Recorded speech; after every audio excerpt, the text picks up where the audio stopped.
We got Zach here going to show basic hand wrapping for a PDS. Go ahead, Zach. Zach. Finished up a pretty solid session, that's why I'm soaking wet.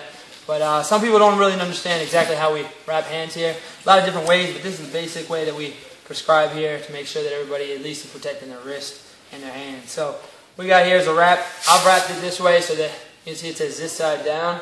That's the side you want down in your wrist. So we wrap this part, this little loop around the thumb. We go around the wrist, okay?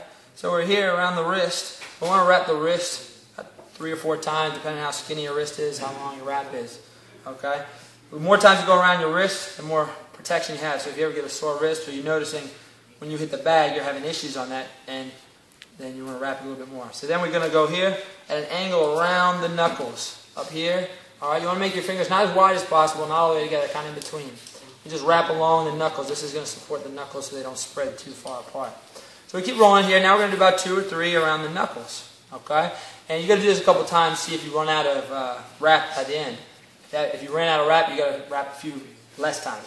So now we're going to complete the X on the back of the hand. We don't want too much fabric in the palm here, because then we won't be able to make a good fist. So we want to put most of the fabric across the back of the hand. So we're making an X across the back of the hand here.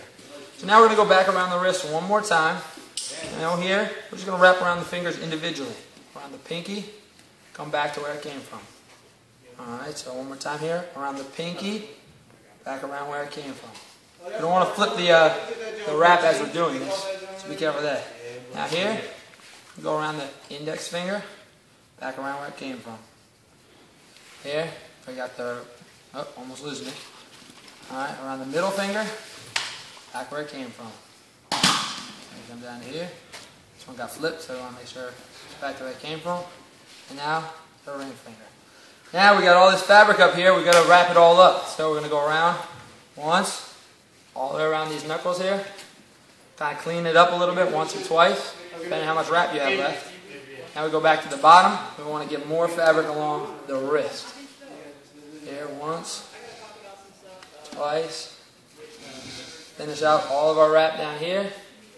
And always make sure at the end, so you don't scratch up your partner's necks when you're doing clinch drills, you want to make sure all this Velcro is completely covered up. If you can't do that, you want to put a little bit of tape on the end so you don't scratch people's neck up. Alright, so here we have solid wrist, not too much fabric here on the palm so we can still make a good fist. All the knuckles are individually wrapped, and it's clean up here so the wraps don't keep coming out. That's how I like to do it. Play with this one. If you feel like it works for you, that's the way we prescribe it here at Evolve. Thanks, Zach.